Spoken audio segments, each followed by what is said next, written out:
बात है 18 जुलाई 1947 की, जब ब्रिटेन के गवर्नर ने भारत को आजाद करने का प्रस्ताव पारित किया और इसी के साथ भारत की आजादी की घोषणा हो गई। जब भारत की आजादी का ऐलान हुआ तो इधर जानकारी मिलने पर भारतीय भीड़ लोगों में हड़कंप मच गया, क्योंकि आजादी के प्रस्ताव में ये लिखा था कि भारत दो हिस्सों यानी कि दो देशों भारत और पाकिस्तान में बढ़ चुका है और रियासतों को यह आजादी दी गई कि वो दोनों में से किसी भी देश का हिस्सा बन सकते हैं। लेकिन भोपाल के नवाब हमीदुल्लाह खान फैसला ले चुके थे कि वो अपनी रियासत को पाकिस्तान में शामिल करेंगे। हमीदुल्लाह खान मोहम्मद अली जिन्ना के बहुत करीबी थे और वो हर तरह से मोहम्मद अली जिन्ना के साथ रहना चाहते थे। लेकिन अब उनके सामने ये सवाल था कि भोपाल और पाकिस्तान के बीच में 5 राजस्थानी रियासतें आती थी। अब इन रियासतों को लेकर भोपाल के नवाब हमीदुल्लाह और मोहम्मद अली जिन्ना दिमाग लगा रहे थे कि इन्हें पाकिस्तान में कैसे शामिल किया जाए। फिर बाद में दोनों ने रजाओं से मिलना शुरू किया। मोहम्मद अली जिन्ना कोई कागज पर साइन करते और रजाओं को भरोसा देते कि अगर वो पाकिस्तान में शामिल होंगे तो उनकी हर एक शर्त मानी जाएगी।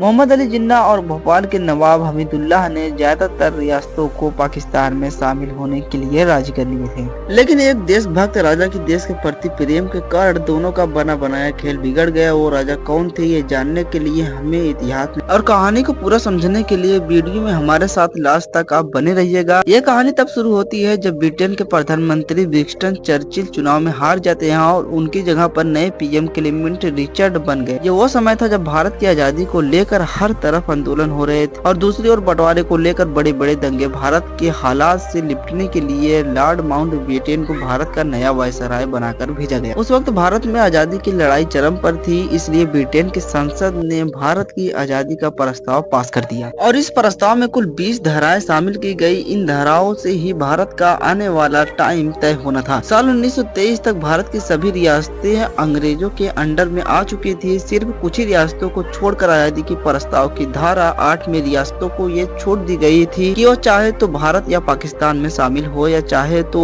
आजाद रहे, और ज्यादातर रियासतें आजाद रहना चाहती थी। लेकिन सरदार पटेल भारत की 565 रियासतों को भारत में मिलाने के लिए लगातार कोशिश कर रहे थे। अब बात करें राजस्थान की, तो राजस्थान में 1947 तक 19 रियासतें थी। भारत से अगर जैसलमेर, जोधपुर और मेवाड़ रियासत पाकिस्तान में शामिल हो जाते तो इंदौर और बड़ौदा के राजा को मनाकर भोपाल के नवाब हमीदुल्लाह खान पाकिस्तान में शामिल करके अपना सपना पूरा कर सकते थे। अपना देश भारत छोटी छोटी 565 रियासतों में बटा था। आजादी के प्रस्ताव में एक ये शर्त भी रखी गई थी कि जिन रियासतों की आबादी 10 लाख से ज्यादा है और सालाना आमदनी 1 करोड़ से ज्यादा है तो वही आजाद रहने के लिए हकदार हैं। इस शर्त को सुनकर छोटी छोटी रियासतें खुद ही हिंदुस्तान और पाकिस्तान में शामिल हो गए। लेकिन जो बड़ी रियासतें थी उनके राजा भारत या पाकिस्तान में शामिल होने के लिए अपनी हर शर्तें मनवाने में लगे थे। हमीदुल्लाह खान उस दौर में नरेंद्र मंडल के अध्यक्ष थे। नरेंद्र मंडल भारतीय रियासतों का एक संगठन था जो उस दौर में राजाओं के हक के लिए बनाया गया था। नरेंद्र मंडल के अध्यक्ष होने के कारण हमीदुल्लाह खान का सभी राजाओं के साथ उठना बैठना था। अब धौलपुर के राजा उदयभान सिंह अपनी रियासत को आजाद रखना चाहते थे।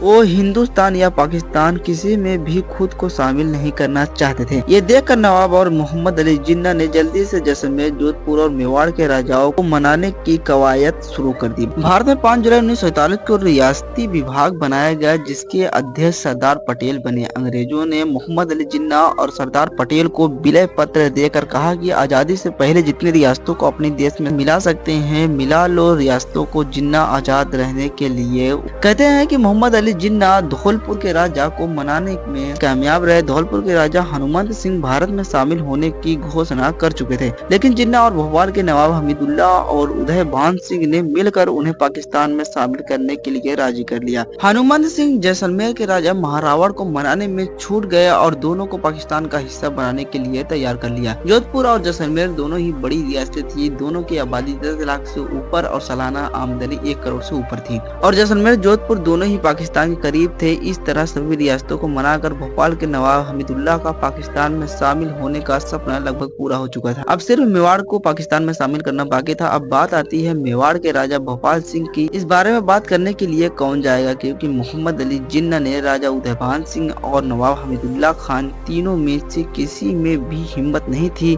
जो भोपाल सिंह से बात कर सके। लेकिन मोहम्मद अली जिन्ना ने ही नवाब भोपाल सिंह को एक पत्र लिखा और मेवाड़ को पाकिस्तान में मिलने के लिए तरह तरह के लालच दिए। राजा भोपाल सिंह ने जिन्ना को एक पत्र लिखा और कहा कि मुझे कहाँ मिलना चाहिए, कहाँ जाना चाहिए, ये तो मेरे पूर्वजों ने निश्चित कर दिया था। अगर वह थोड़ा भी डगमगाते तो हमारे लिए हैदराबाद जितनी रियासत छूट जाती। हैदराबाद उस वक्त की सबसे बड़ी रियासत थी। उन्होंने ऐसा नहीं किया और कहा मैं हिंदुस्तान के साथ हूँ। और जवाब पढ़कर मोहम्मद अली जिन्ना और नवाब हमीदुल्लाह खान की आंखें शर्म से झुक गई और वह समझ गए कि अब मेवाड़ को पाकिस्तान का हिस्सा नहीं बना सकते। हार कर नवाब ने भारत के विलय पत्र पर साइन कर लिए और भोपाल को भी भारत में मिला लिया गया।